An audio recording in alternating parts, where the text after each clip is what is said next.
CNBC shelter. And what does that mean? It's protection against nuclear, biological, and chemical, all known threats. So this is the bomb shelter. This is the bomb shelter. Let's take a look. The New Day bomb shelter. So you have food and provisions upstairs, but this is where you keep the serious stuff. Exactly. How much stuff do you have down here? Upstairs was a day, maybe a week. So if you had something like an earthquake, something that you'd have to get through a short time. Here, you have enough for at least 3 months to get through a flu, any kind of serious biological. So you've got food, you've got some gear here. Explain what that gear is. These are backpacks. If you had to leave the facility, you put the backpacks on, you go out. You have gas masks, backpacks, and you can put an NBC suit on and leave. But you're going to be down here 3 months. You've only got about a week's worth of champagne here. I'm a little bit worried about you. The cost for what Corby calls entry-level protection, up to $3 million. Or, as he puts it, it can be fabulously more expensive. The going rate for fabulous, $10 million, the price of one of Corby's latest projects. It would be full life support systems that would keep these people and sustain them for generations, even if they were the last 2 people on Earth. So these people, they're not worried about a hurricane. They're worried about the end of the world. Well, there wouldn't be an end of the world. It would just be an end to our world. They'll still be here. Still to come, dangerously rich. They retrieved a shotgun. And the target of a bizarre underground crime. Plus, high flying into the most dangerous places for billionaires. We've brought passengers in, dropped them. Why 30,000 feet, Designed to stave off any incoming missile attacks, could be safer than being grounded. And securing this $50 million mega yacht far from home and far from any help. High security on the high seas. When we come back, more security secrets of the super rich. Contact front! Moving!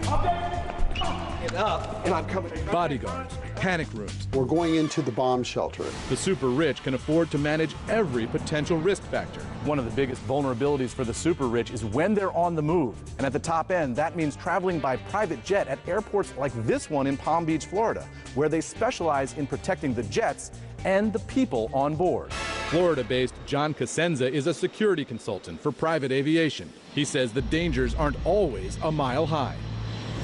We've brought passengers in, dropped them, and then repositioned the aircraft. You fly the aircraft fly out? the aircraft out to a safer location where it's safe for the aircraft and the crew, and then come back and pick up the passengers. So which airports do you not want to leave your airplane in? Well, there's some in sub-Saharan Africa that are a little dicey. Being on the plane and flying is probably the safest place that people can be.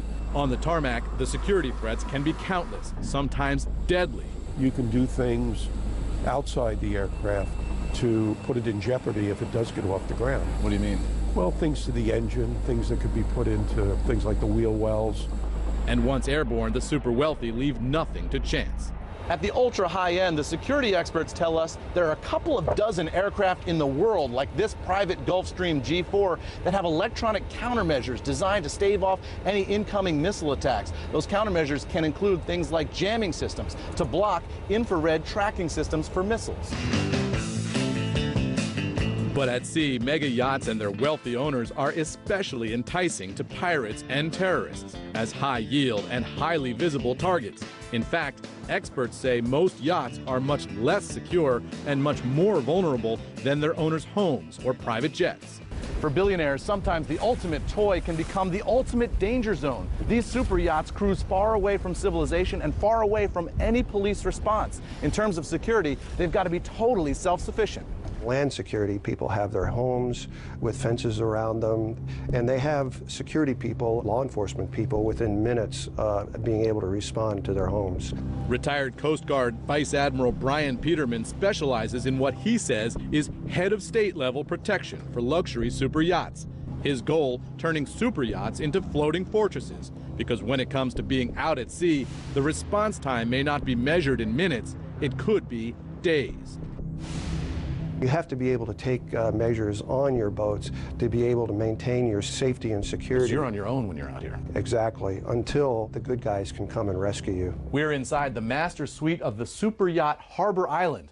And a security expert can take a space like this and make it into a giant panic room with ballistic glass to protect against bullets and 2 or 3 days worth of food so a family can live safely in here even if the pirates are out there. It protects you from gunfire from the outside. They also have communications on board where you can alert the law enforcement people to come and assist you. These provide the ability for the crew to maintain command and control of the vessel.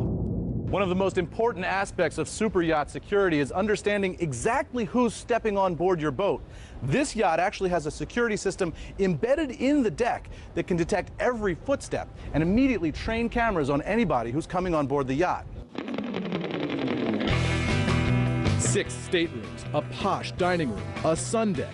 Annual maintenance alone on super yachts like this costs about 10% of the yacht's overall value. And then to keep everyone on board safe, Expect to pay somewhere about 7 to 8% of the entire value of the boat, adding really top-level security measures into it. This is a yacht we're standing on now that is going for $54 million. That's correct. Talking about a lot of money. It is a lot of money, but the stakes are high as well. according to U.S. Navy records, 4 yachts were hijacked by pirates just last year. There's been a tragic end to a very tense situation. In one of those attacks, which American officials called one of the most violent episodes since the modern-day piracy epidemic began, the owners and their guests were shot and killed. Up next, On Guard. Back leg up from here. Hand-to-hand combat with the man the Oracle of Omaha is investing in to protect him. I'm absolutely emotionally prepared to kill somebody if I have to. Fired up and downrange. This is firearms training. And inside Dan Clark's arsenal. When Dangerously Rich, Billionaire Super Security returns. Greenwich, Connecticut, 2003. A bizarre kidnapping over the weekend in Billionaire hedge fund manager Eddie Lampert, hailed by some as the next Warren Buffett, is kidnapped at gunpoint in this underground parking garage. They retrieved a shotgun. The abducted financier is released unharmed after being held for more than 30 hours. It was one of those seminal moments. Whether it's a serious crime or an embarrassing moment like media mogul Rupert Murdoch hit with a pie in the face,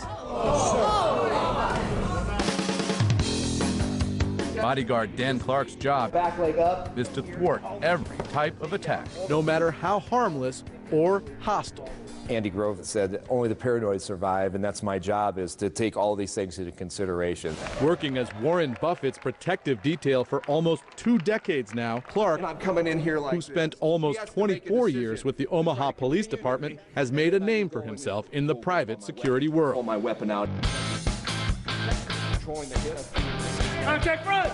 He's recruited about 100 men and women to work with his own firm, Clark International. Gun. Despite their police and military experience, Clark's agents still routinely train with him. In addition to Warren Buffett, Clark says he serves a roster of other high-profile clients he's not allowed to name. No matter who he's protecting, though, Grip here. his team needs to be ready to stop and sometimes incapacitate an assailant. But some situations could trigger more lethal action, and they need to be just as prepared to respond. This is firearms training. They're using real bullets today, and most of these officers are using Glock handguns like this Glock 40. They're standing right up close to these targets today because they expect in a real-life situation they'll be as close to the assailant as about 7 feet. And key to maintaining control of the situation, Dan, look. attention to every vulnerability from every direction. Looking for more threats? One of the most important skills they learn is how to clear the protectee out of the way and still hit the target. Are you emotionally prepared to kill somebody if you have to? I'm absolutely emotionally prepared to kill somebody if I have to. If you hesitate, it can be very deadly for you, and also if you're protecting somebody, obviously. Stay there and do the traditional. Clark says he's never actually had to fire a weapon protecting a client. Out of the way, and then we're going to attack and get our weapon on target. He says he avoids using force and tries to minimize any potential risks with advanced planning and detail. And while he doesn't have to always like the people he protects, there's been a number of gang members and people that I've official capacity had to protect or provide security for. I didn't necessarily care for them. He says he's fortunate his clients generally have, as he says, a certain amount of gratitude that they've given back. You can't help but to develop a relationship with the folks that you're working for. At the same time, you do have to remember what your job is and what you're there for. Despite Warren Buffett's very public demeanor, Clark is private about his relationship with the Berkshire Hathaway CEO. And the fact is, Clark can't protect Buffett from everything. But some of the super rich are plotting ways to survive, no matter what. When we have an apocalypse and all this is destroyed, and the last two people left alive on the planet Earth are going to be two billionaires. Right. Adam and Eve. And if you got to start over, that's probably a good place to start, with Adam and Eve. The difference between the dangerously rich and the rest of us, they can afford to think in biblical proportions.